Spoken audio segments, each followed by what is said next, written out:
Thank you, Mr. Speaker. The Prime Minister obviously thinks so little of his own MPs that he's had to peel David Cameron away from his 7-year exile in a shepherd's hut and make him Foreign Secretary.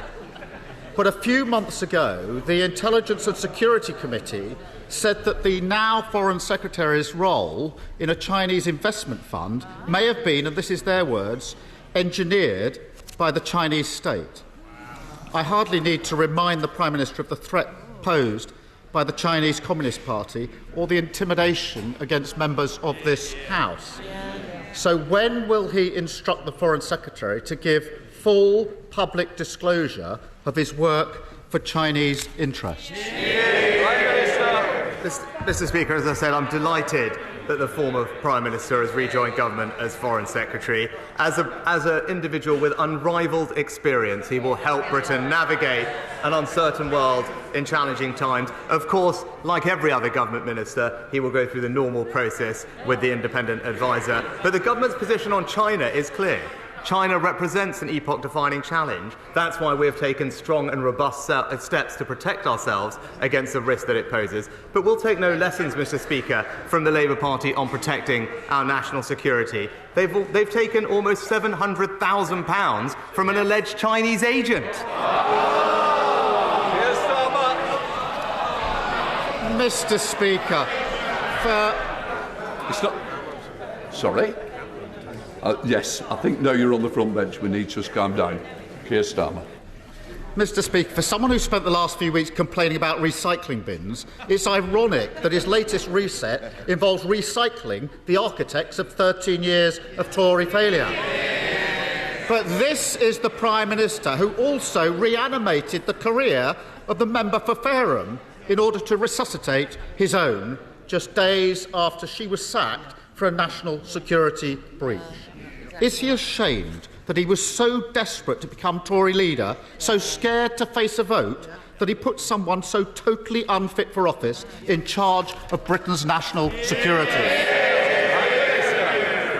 Mr. Speaker, he mentions 13 years. We remember what happened at the beginning of that 13 years. It was this party that restored this country's financial security after the Labour Party left no money behind, Mr. Speaker. And it is a bit rich to take lectures on security from a man who wanted to make the former member for Islington North Prime Minister of our country. The member for Islington North isn't even a Labour MP anymore. A changed party and strong leadership. Mr. Speaker. Luke, with a lot of business today, very important business with some important votes, and I want to get through this speedily. Keir Starmer. Mr. Speaker, for 13 years our security has been undermined by this Tory government. And now the most ridiculous, pathetic spectacle of all. His Rwanda scheme, cooked up with his National Security Threat Home Secretary, has blown up.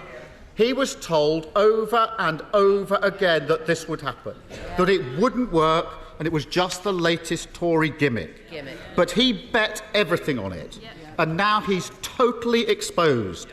The central pillar of his government has crumbled beneath him.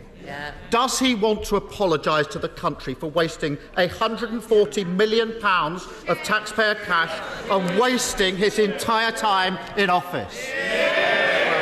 Mr. Speaker, obviously the person officer didn't hear what I said about our approach to Rwanda, and not least when it comes to stopping the boats. Rwanda is one part of our plan which has already delivered a reduction in the number of small boats this year by a third, Mr. Speaker. But he talks about apologising. He talks about the former member not being a Labour MP now. Yes, he wasn't a Labour MP when he declined 15 different times to say that Hamas was a terrorist organisation this week, which is shameful. But he was a Labour MP. Indeed, the honourable gentleman served with him. He told the country he would make a great Prime Minister. At that point, he described Hamas as friends. Does he want to apologise for that now?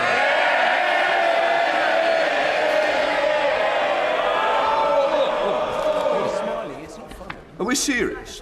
No. Because I'm going to tell... Oh, I wouldn't challenge.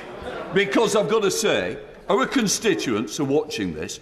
They're very, very concerned about the affairs of today. They're very concerned about the votes later. A lot of members wish to speak. Those who don't want that to happen, please, go outside, go and have a conversation there. You want to bawl and shout, do it elsewhere. But it won't be happening in here today. Keir Starmer. Mr. Speaker, I'm so glad he agrees this is a changed Labour Party. And while he was wasting his time on this gimmick, the asylum backlog has swollen to 175,000 people. Taxpayers are paying £8 million a day on hotel bills, and 615 people arrived by small boat last Sunday alone. Plan A has failed. And after this session, whether he likes it or not, he'll have to go back to his office, back to the drawing board, and start from scratch.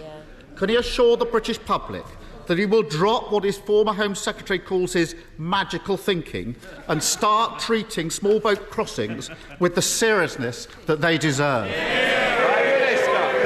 Mr. Speaker, he talks about a changed Labour Party. Perhaps we'll see that this evening. He can't even make his party do the right thing when it comes to standing by Israel in the vote later today. He talks about taking small boats crossing seriously. He's opposed every single measure that we have taken, Mr. Speaker. Again, let me update him on what we've done this year. The number of illegal Albania arrivals down by 90%. 20,000 people returned this year. The number of crossings down by a third. He mentioned hotels, closing 50 of them. Money being saved for taxpayers. All, by the way, opposed by the party opposite. What is the honourable gentleman's plan?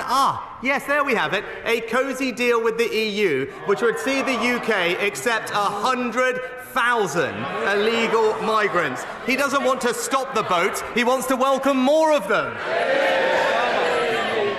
Mr. Speaker, it's very straightforward. He promised that he would stop the boats this year. This year. Today is the 15th of November. He's wasted all of his time on a gimmick, and now he's absolutely nowhere. Will he level with the British public and finally admit he's failed to deliver on his promise? Mr. Speaker, this government has done more to tackle illegal migration than any in the past. And again, let's just review, Mr. Speaker. He's been on the wrong side of this issue his entire career. This is a man who described all immigration law as racist. He said it was a mistake to control immigration, and he has never once in this place voted for stricter asylum rules. It's clear, Mr. Speaker, while he might want to listen to the open border activists, I'm siding with the British people. I would have thought if he was confident about his promise, he would have given an answer saying he stands by it and will deliver by the end of the year. But the absence of that answer is absolutely amazing in the circumstances. He's had 3 reshuffles, a forgotten conference speech, an empty King speech. He even found time to fanboy Elon Musk. But not one of them has made the slightest difference to the lives of working people. If we had £1 for every time we had a reset, the cost of living crisis would be over long ago. Now, he likes to think of himself as the man from Silicon Valley, the tech-savvy Californian, the country's first AIPM. And yet his big idea is to keep turning his government on and off and hope at the wall and hope that we'll see signs of life. Is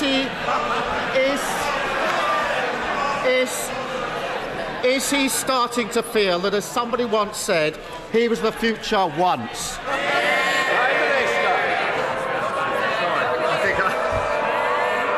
I slightly missed the end of that, but I've got to say, I was glad to hear finally that the honourable gentleman did bring up the cost of living, because on that he is right. That is the #1 challenge facing countries up and down the family. And today, he mentioned it, but what he failed to recognise, and he talked about delivering on promises, today was a day that we delivered on the most important pledge I make to halve inflation, Mr. Speaker. Delivering on a commitment, easing the burden for families up and down the country. What we would see from the party opposite is everything would jeopardise that progress, borrowing £28 billion a year, undermining our energy security, giving in to inflation-busting pay rises to his union backers. That's not a sensible plan, Mr. Speaker. It would push up mortgage rates, push up inflation, harm working families. All the while, we're going to continue delivering for the country.